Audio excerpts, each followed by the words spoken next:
काँग्रेस पक्षाचे प्रदेशाध्यक्ष हर्षवर्धन सपकाळ साहेब माझ्यासोबत आहेत। सपकाळ साहेब, स्वागत आहे तुमचं। आज खरं तर पदाधिकाऱ्यांचा मेळावा घेतला आणि काही नेत्यांवरती सुद्धा तुम्ही नाव न घेता टीका केली, काय सांगणार? नाही, नाव टीका करण्याचा विषय ज्यांनी काँग्रेस ब्लॉक करून ठेवली होती, सामान्य कार्यकर्त्यांना, तळागाळातील कार्यकर्त्यांना न्याय देत नव्हते, पक्ष हा स्वतःची जाहीर करून ठेवला होता, असे लोक पक्ष सोडून जे गेले आहेत त्यांना धन्यवाद दिलेले, कुठल्या प्रकारची टीका केलेली नाही आणि नांदा सौख्य बरे या शुभेच्छा दिल्या आहेत। प्रकाश सोळंकेचं एक वादग्रस्त विधान समोर आलेलं आहे। मागच्या निवडणुकांवेळी चपटी कोंबडी बकरं देऊन निवडणुका जिंकल्या, यंदाही हेच करावं लागणार आहे। खरं तर बुलढाण्याचे आमदार जे आहेत तुमच्या बुलढाण्याचे, ते सुद्धा काही दिवसापूर्वी अशाच प्रकारचं त्यांनी विधान केलं। कसं पाहतात? सत्ताधारी आमदार मंत्री हे मतदारांना विकत घेण्याची भाषा करतात, मतदारांची वेश्यांशी तुलना करतात आणि मागच्या वेळेस आम्ही कसे निवडून आलो हे बेशरमपणाने सांगतात। मुळात आपल्याला समजून घेतलं पाहिजे की भारताच्या लोकशाहीवर त्यांचा विश्वास नाही आणि मतदारांना विकत घेणे, त्यांचा स्वाभिमान विकत घेणे हा खेळ ते खेळतात। त्यामुळे पैसा फेक, तमाशा देख ही भारतीय जनता पक्षाची मोटस अप्रेंडी आहे आणि बेशरमपणाचा कळस म्हणजे ते स्वतः कबूल करीत आहेत। बच्चू कडूंचं आंदोलन सुरू आहे, हिंसक वळण लागलं, कसं पाहता तुम्ही शेतकऱ्यांच्या प्रश्न? परवा नांदेडच्या एका तालुक्यामध्ये एका तहसीलदाराची गाडी ही शेतकऱ्यांनी तोडली। काल नांदेड जिल्ह्यामध्ये एसडीओच्या गाडीवर दगडफेक झाली।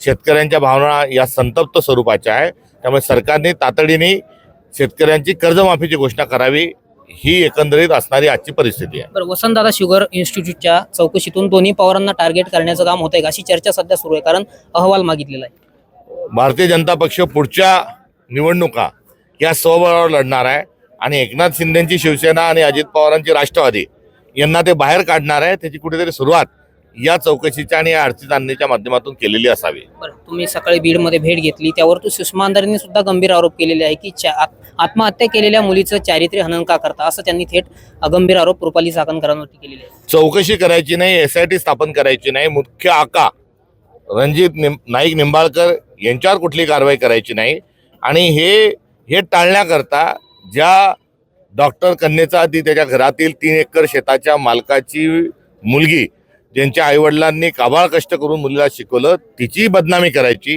हा भारतीय जनता पक्षाचा किळसवाना एक प्रकार आहे आणि या सर्व केल्याने, मुलीवर आरोप केल्याने आपण निर्दोष सुटू आणि आपण अडचणीत येणार नाही करिता हा अत्यंत संताप आणि विकृतीपूर्ण हा भारतीय जनता पक्षाचा हा प्रयत्न आहे। आपण सर्वांनी हा प्रयत्न हाणून पाडला पाहिजे, कारण ज्या मुलीने आत्महत्या केली तिने हातावर जी सुसाईड नोट लिहिली आहे त्यामध्ये सर्व काही आलंय आणि यापूर्वी तिने जे पत्र लिहिले आहे त्यामध्ये सर्व काही आलेलं आहे।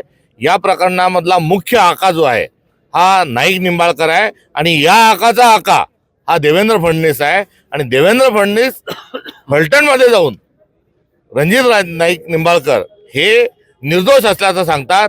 हा बेशरमपणाचा, विकृतीचा हा कळस आहे। ओबीसी मोर्चापूर्वीच विजय वडेट्टीवारांना इन्कम टॅक्सची नोटीस आलेली होती, मात्र आपण कोणत्याही नोटीसला घाबरणार नाही असं स्वतः विजय वडेट्टीवार म्हणतात। गडचिरोली येथे पक्षप्रवेश सोहळ्याच्या दरम्यान विजय वडेट्टीवारांनी केलेले वक्तव्य आहे आणि या वक्तव्याचा अर्थ स्पष्ट है, ये सरकार कांग्रेस से डरती है और CID, ED और पुलिस को आगे करती है।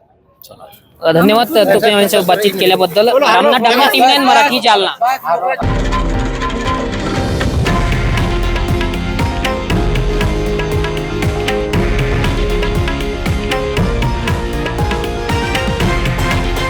हे आहे देशातील नंबर 1 न्यूज नेटवर्क आणि आपण पाहत आहात TV9 मराठी, एकमेव।